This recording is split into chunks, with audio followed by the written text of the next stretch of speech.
Welcome to the Unit Economics Podcast. I'm Josh Stavinsky. On today's episode, I sit down with Jared Klusner, founder of Erstwhile.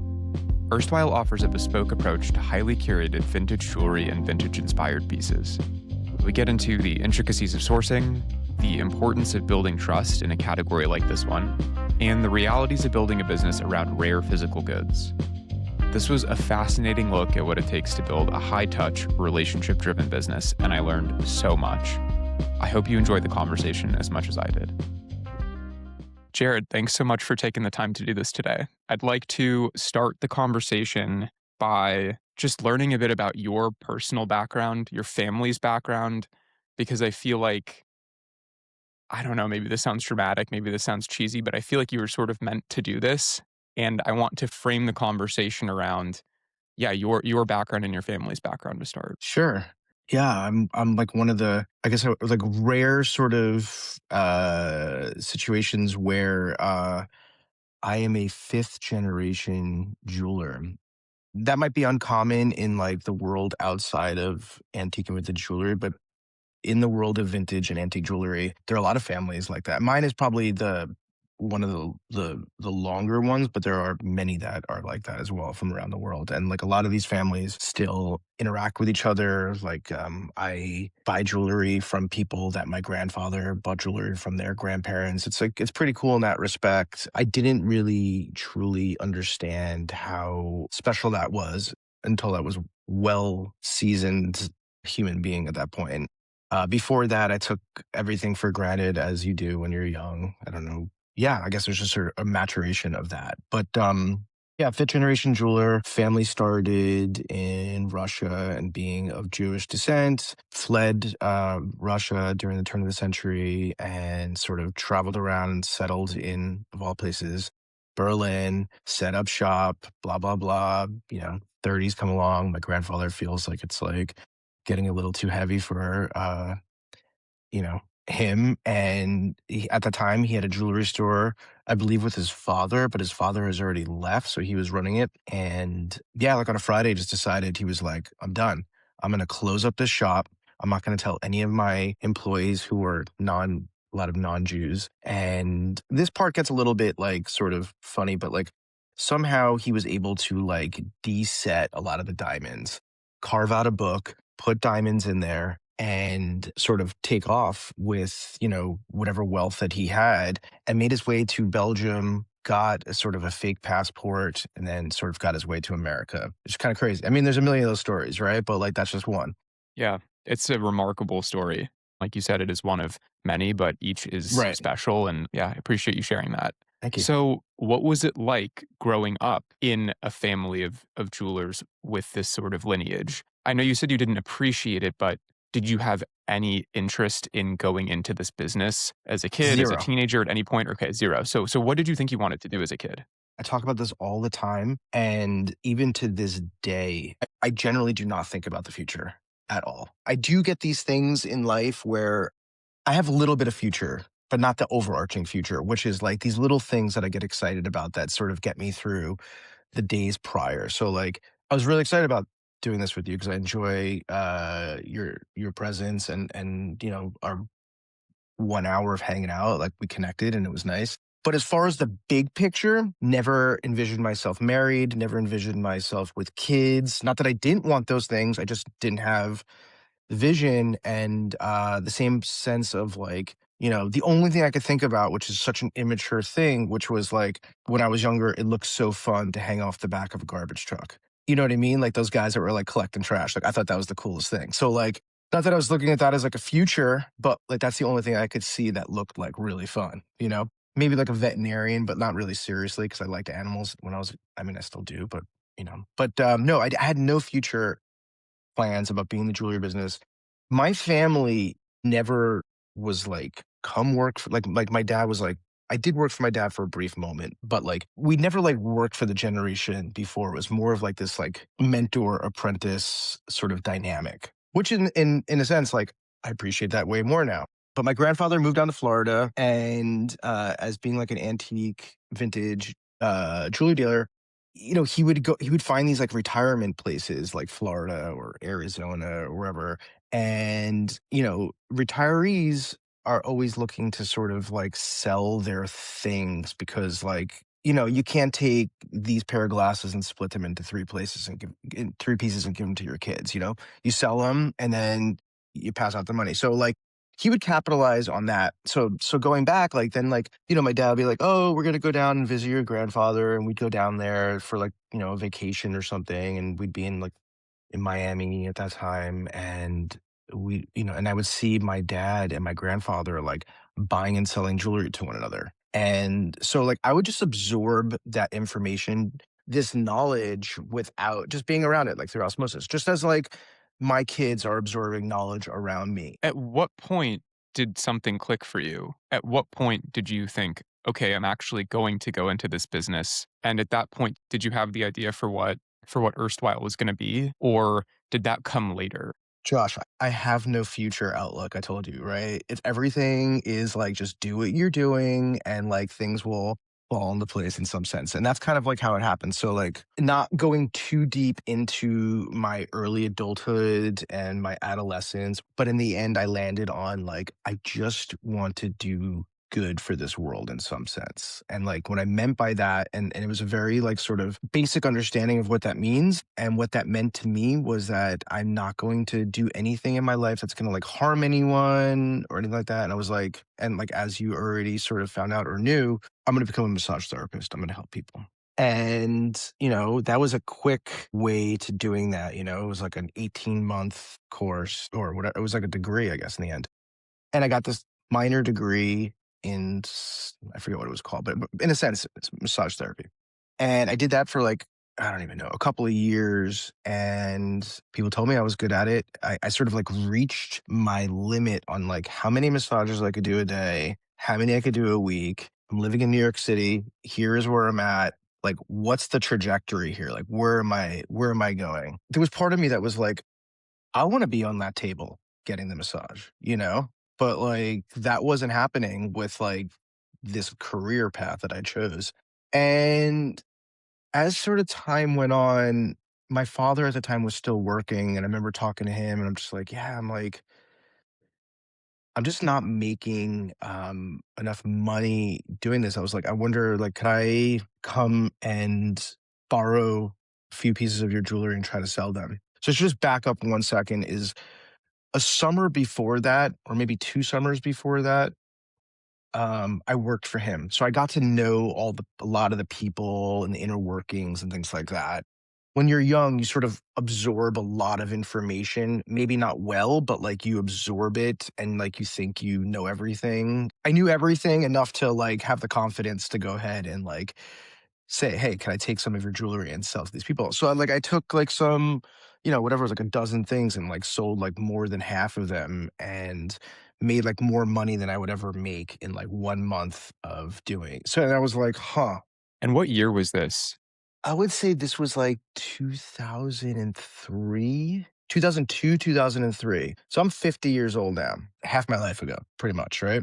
Yeah, so I started, like, doing both things, but I was, like, obviously, like, I was, like the writing was on the wall. I was, like, phasing out this massage thing, I was doing this jewelry thing, and then, I would start working for, like, 2 or 3 hours a day with jewelry, and I would make, at that time, like, a shit ton of money for myself, which by today's standards would not be a lot of money, but by then, it was a lot of money.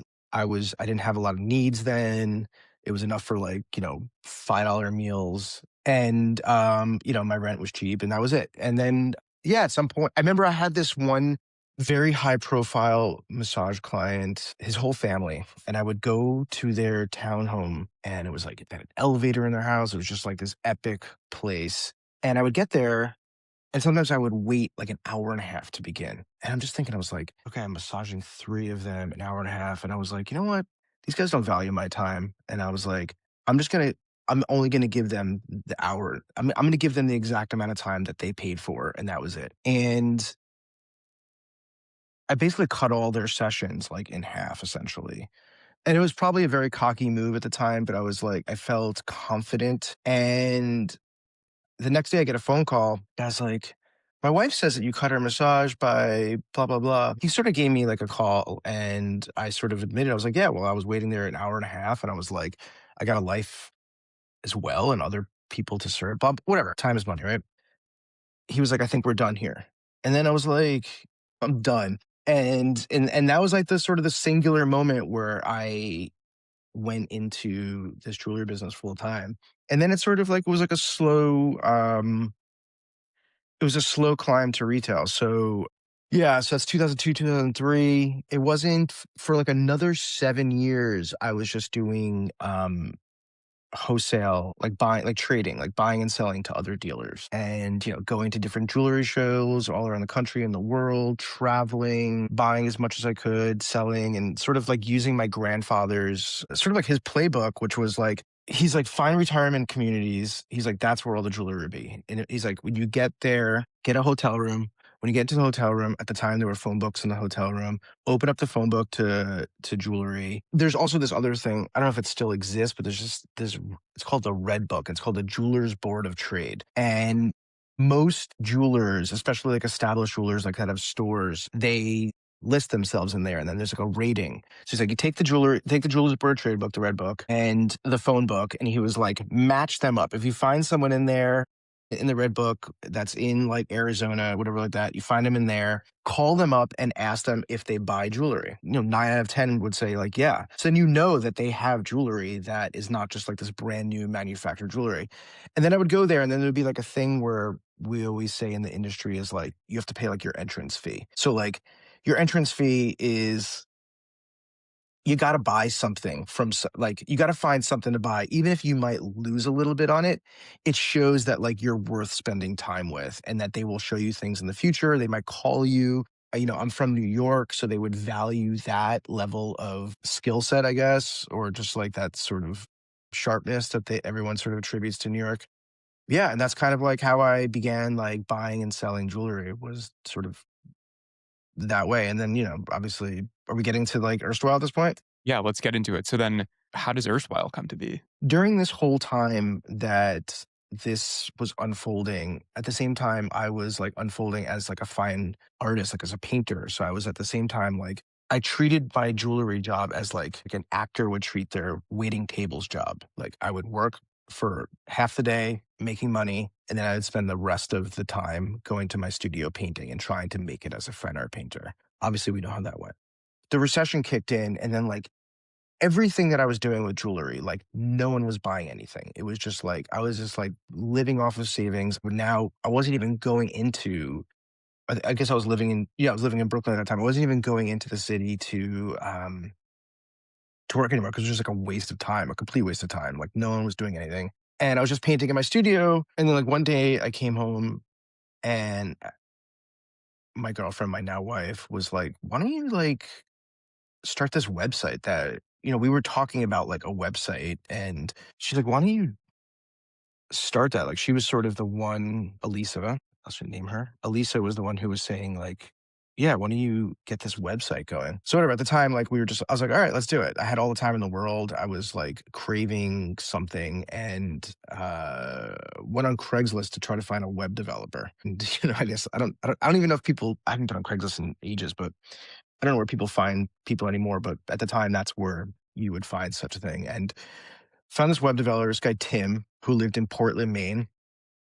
And the platform that he was able to build our website on, which I don't even know still exists, is this thing called Big Cartel, which was like an e-commerce site. This is prior to Shopify. It still exists, yeah. It still exists. Okay, in great. some capacity, yeah, yeah. Yeah. So anyway, so for $2,500, we got a website, which is like insane. Like our websites now cost like exponentially more money. So he builds his website. Me like trying to flex like some of my creativity and stand out from like the rest. I was like, I would take. Oh, at the time we were selling. At that time, I was dealing in everything, so therefore I was going to sell everything. It wasn't just rings at that point. So I would take like let's just say, for example, like an anchor pendant, and then I would like have this like light box, and I would take a picture of, I grab like a picture off of the internet of like a tumultuous like oceanscape, put that in the background. And then I would start like I would get like some little pieces of coral that I had laying around, like lay it out Where and like did you build have like coral? Like, where did you get coral? I don't Why did know. you I have just why like, did you have like coral?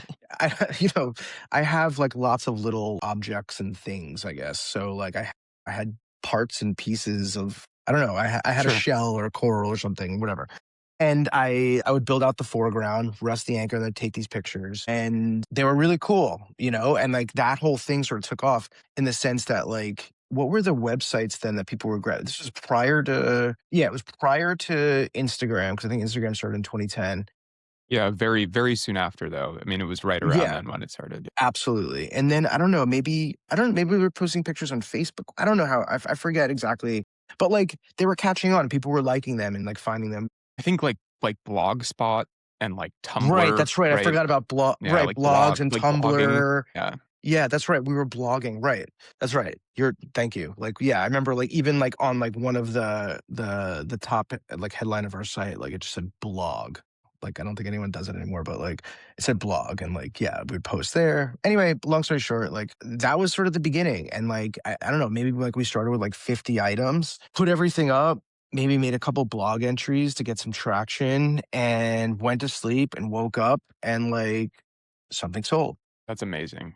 It was amazing, and I was like, "Holy shit, like, that was easy." Was this I mean, this was a novel idea at the time, I suppose, to sell jewelry online. Yeah, so there were a couple of people that were way ahead of the curve that are no longer relevant that were selling jewelry online and specifically and primarily engagement rings. And when I got started, I truly thought I was so late. And it turns out that like I was actually early. But like people back then were not comfortable spending large amounts of money online. Yeah, your generation is very it's sort of normal. So, first overnight sale, right? First day, overnight sale. Immediately, that's validation that this is probably gonna work or there's something there. How do you go Yeah. about marketing at this point? At the time, it was very easy to gain traction in a space that was not very competitive. Like in today's climate, you wanna, like, buy the keywords, diamond ring, it's like it could be hundreds of dollars per click. Whereas back then, it was like peanuts. But you didn't even need to do these, you just needed to, like you were on blog like you said, like, you were on blogs, and then once Instagram came about, we were probably again, we were not late, but, like, we were probably a late like, when I say, like, late, like, we got on Instagram, like, 6 months after it started. Since we're, like, a very, like, picture-focused kind of business, it was candy for people. Every week, you had, like, 1,000 new followers, blah, blah, there was, like it was at the time where there was no algorithm, effectively, like, it was, like, kind of like, if you had 1,000 followers and you posted something, those 1,000 people are gonna see all your stuff. Now, I think we have, like, 160,000 followers, and, like, you make a post, and if you don't pay for it, it's like just 1,000 people are gonna see your post. Instagram as a business model, you have to pay to use it as a business. We sold everything at that time. We would partner or pay other there were, like, wedding blogs out there at the time, and to, like, feature us, we would, when it was, like, maybe it was, like, $1,000 or not even or something like that, and, like, they would write a whole thing about us, and they had some traction.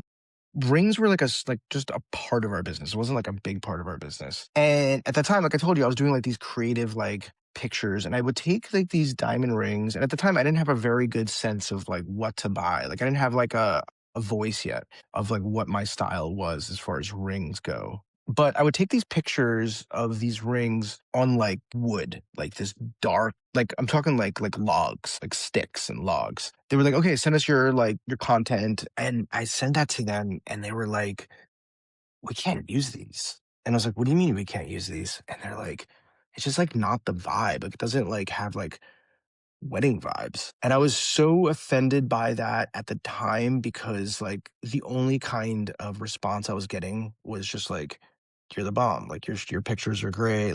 I After I got over myself, I decided to reshoot the rings. I found some like old kind of beat up wood and I took it and cut it down, brought it to my studio, my art studio, and like did this like nice like white wash on it. And it became this like driftwoody, like signature thing that would change our business forever, which is I would shoot everything. Like that became I was done with the backdrops. That became our background. And if you went at that time to search for, let's say, a vintage diamond ring, and then you did like, you hit images, you'd see rings and then you would see our driftwood with a ring on it. And it was like everywhere. And it was Mm. very easy to like know what was erstwhile and what wasn't. And again, wasn't as crowded as of a space at that point. There wasn't many people doing what I was doing. So like that's kind of like how the ring thing took off. I was just going with like I was going downriver, man. I wasn't trying to swim upstream. I was like,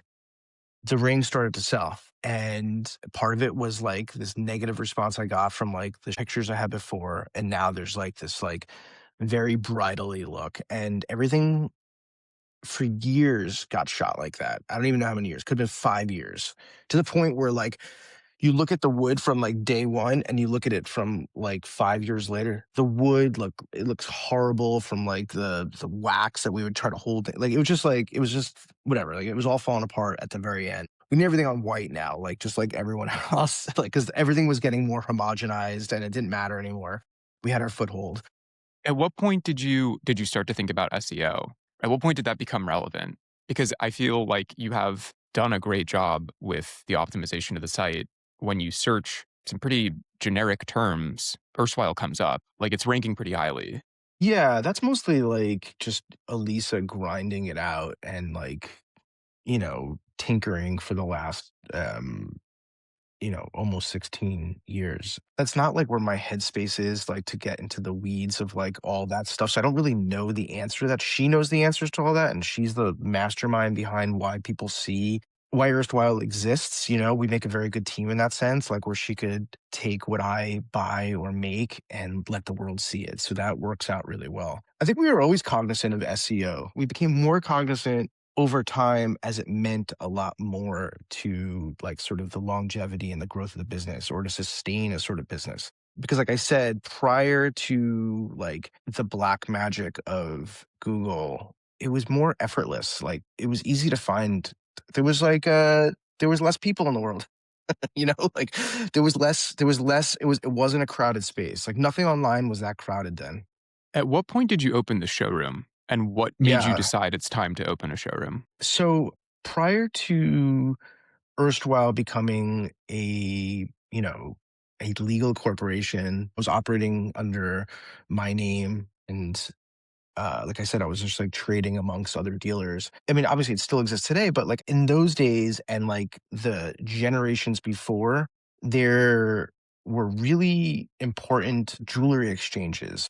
And in those jewelry exchanges, there could be like 100 different jewelers working in this one floor where you get your little tiny booth and you work there. And people would come in off the street and you could sell them things. But mostly it was a place for people to like horse trade, and they were expensive. And they were expensive for the where I was this one building, which is the building is no longer there, but it was 10 West 47th Street. And 10 West 47th Street is like, if they ever write like a book, like that would go down as like a very pivotal place in the vintage jewelry world. Like people from all over the world would descend into this exchange. My grandfather had a booth in that exchange. My father had a booth in that exchange. And then I had a booth in that exchange, all the way in the back where I could afford it. Cause like if you were in the front by the window, you paid the big money. But if you were in the back where I was, and then I had to split it with two other friends, so there's three of us. And I set up wherever my inventory was in there every morning. And, people would come by and like, hopefully you'd sell a few things. But I started Erstwhile out of there. And it became apparent fast that my business was growing, and I was bringing customers, people like yourself, into this like land of like a den of thieves. You know what I mean? Like there's like in the jewelry world, there's like, as you could imagine, like there's a lot of good people, and then there's also like a lot of nefarious things happening. With that kind of money and like that, the sort of the movement of diamonds and gold and jewelry and things like that, like without going too far into it, but you have to really parse between like who is good and who is bad, and like what they're dealing is not your grandmother's stolen jewelry. Anyway, I'm bringing people like yourself or whoever into this place, and And then I'd watch their, like, eyes start to wander and look at all these other jewelry booths, and I'm Mm. like, "Now I'm bringing people into this place, and I'm losing them." I realized soon that I needed to have my own private space. Within 2 years, I would say probably, like, 2012, because we started in 2010. We started in April of 2010. Sometime in, like, 2012, I was in that office that you came to visit me in. It was great, I had my own space. Actually, I didn't have my own space. I couldn't even afford it. I had to share it with a friend of mine.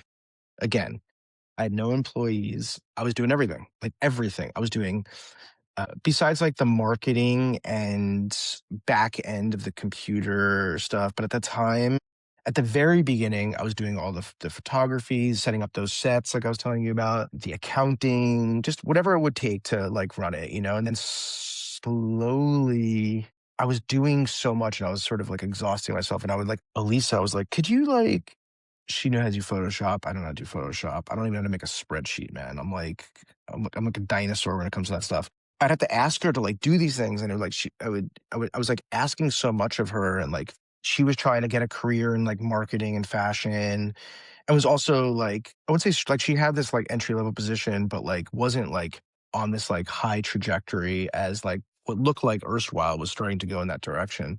And she's like, "What are we doing here?" And I was like, "Oh my God, like I'm asking this woman to like that's living with me that I'm just like an idiot. I was like an immature idiot. I did not consider her future or anything like that. Again, I was old enough to know, but too young to really get it.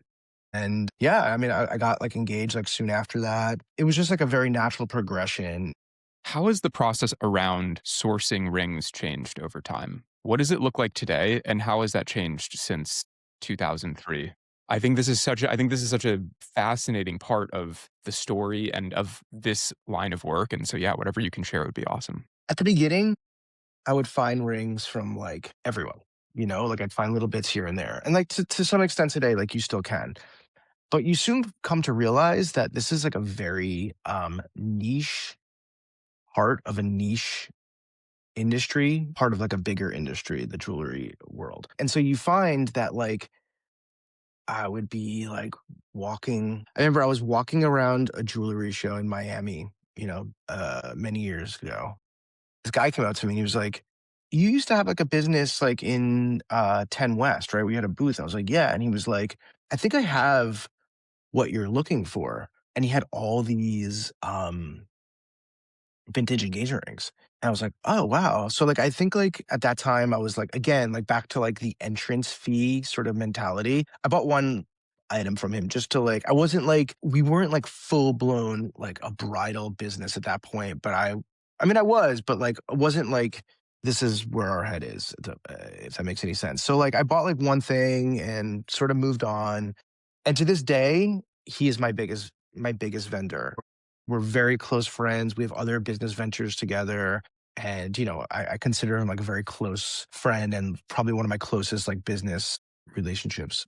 But anyway, the point that I'm trying to make is that like you get into this world where you're dealing with a very specific thing in a very specific niche industry, and you realize there's like a dozen or so people that are really highly focused on this thing. To answer your question, I primarily buy most of my rings from a handful of different people. But being that I was already in this like broader jewelry market and I have lots of close friends in this jewelry world, they still buy rings. And like if they get something, they're going to call me. I don't necessarily need to be there. Like my phone will ring at some point today, or I'll get a text sending some pictures of things because, I have like a proven track record that I will buy like a certain quality Yeah. of ring from you. Yeah. Are the people that you're sourcing from and the people that they're sourcing from, and if you go all the way upstream, is the tactic of going to retirement homes still used? If you go all the way up chain, where are people sourcing rings from in Yeah. general? And like, are there any places that might surprise somebody who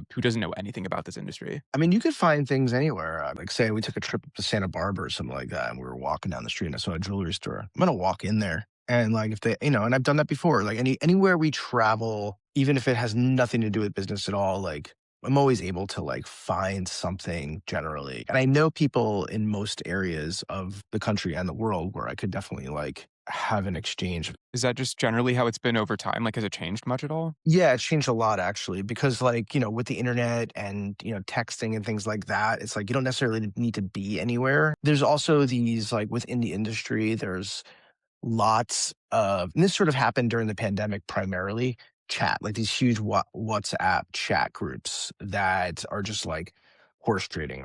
I look at my time and like how it's used and like where I want to put it. So you could buy jewelry in auctions, you could buy them at jewelry stores, you could buy them at pawn shops, like sort of like a little bit anywhere, but like all for me personally, I'd rather pay a little bit more for someone else to do that legwork. So, like, I don't need to have, like, the lowest price because I'm a retailer and, I'm the last step to get to you. So, like, retailers obviously have the largest margins, but also have the largest expenses. So they need to have that. But, like, the dealers prior to that are making, like, commissions on things. Like, so, like, buying it 1 hour, selling it the next hour, done, moving on to the next thing.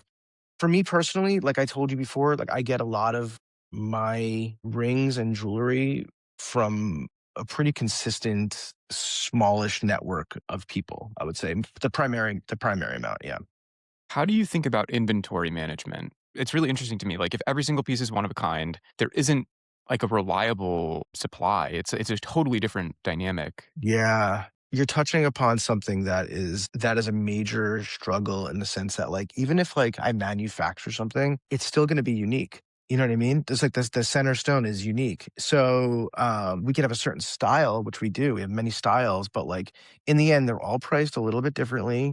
Even if the center stone is like 156 and the other one is like 157, or even if they're both 156 and they're both the same color. Sorry, what's one fifty? Just for listeners who don't know, what's one Oh, fifty six versus one fifty yeah, no, seven? I'm Yeah. sorry. Yes, No, no, it's okay. yes. Yeah, yeah.